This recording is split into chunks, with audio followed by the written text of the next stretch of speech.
আসসালামু আলাইকুম বন্ধুরা, এভাবে রান্না করলে রান্নার স্বাদ হবে দুর্দান্ত আর সাথে থাকবে অনেক টিপস। আমি একটা মিষ্টি লাউ নিয়ে নিয়েছি। তারপর এখানে আমি অর্ধেকটা লাউ ইউজ করব। এটাকে ভালোভাবে কেটে টুকরো টুকরো করে কেটে নিয়েছি এরকমভাবে। তারপর এখানে আমি মুরগির মাংস নিয়েছি, টুকরো টুকরো করে কেটে নিয়েছি। তারপর এখানে আমি নিয়ে নিয়েছি পেঁয়াজ, দারচিনি, তেজপাতা, এলাচ, এগুলো নিয়ে নিয়েছি। তারপর আমি কড়াইটাকে ভালোভাবে গরম করে নিয়েছি।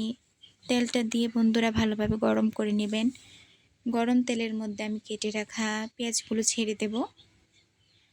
ছেড়ে দিয়ে ভালোভাবে নাড়াচাড়া করে ভেজে নেব। কতক্ষণ ভাজবেন শুনেন, ততক্ষণ ভাজবেন যখন দেখবেন পেঁয়াজটা হালকা ব্রাউন কালার হয়ে না আসছে, তার আগ পর্যন্ত পেঁয়াজটাকে ভেজে নেবেন। ভাজার পরে এখানে আমি পানি অ্যাড করে দেব। এখন আমি মশলা দেব।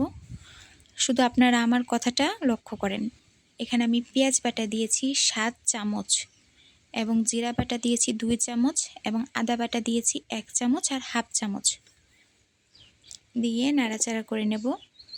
তারপরে এখানে আমি স্বাদ মতো লবণ দিয়ে দেব। লবণের স্বাদটা আপনারা আপনাদের পরিমাণ মতো দিয়ে নেবেন। তারপর আমি এখানে গুঁড়া মশলা অ্যাড করব। এখানে আমি 4 চামচ মরিচের গুঁড়া দিয়েছি, 3 চামচ হলুদের গুঁড়া দিয়েছি এবং 3 চামচ সজের গুঁড়া দিয়ে দিয়েছি। তারপর এখানে আমি চিনি দিয়েছি এই চামচ দিয়ে 2 চামচ আর হাফ চামচ দিয়ে ভালোভাবে মশলাটাকে কষিয়ে নেবেন। যখন দেখবেন এরকম মশলার উপর থেকে তেল ছেড়ে দিয়েছি, তখন এখানে মুরগির মাংস দিয়ে দিবেন। মুরগির মাংস দিয়ে মাংসটাকেও ভালোভাবে কষিয়ে নেবেন। এখানে পানি অ্যাড করার কোনো দরকার নেই, শুধুমাত্র ভালোভাবে কষিয়ে নেবেন। তারপর এখানে আমি কেটে রাখা মিষ্টি লাউগুলো দিয়ে দিয়েছি। দিয়ে এটাকেও ভালোভাবে নাড়াচাড়া করে নেবেন।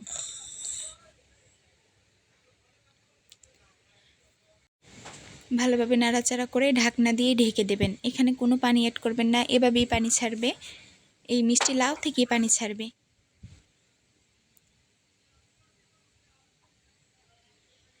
ঢাকনা দিয়ে ঢেকে দেব, আবার ঢাকনা খুলে নাড়াচাড়া করে নেব। এই যে দেখেন পানি ছেড়েছে, এরকম 1-2 বার ঢাকনা দিয়ে ঢেকে নেবেন।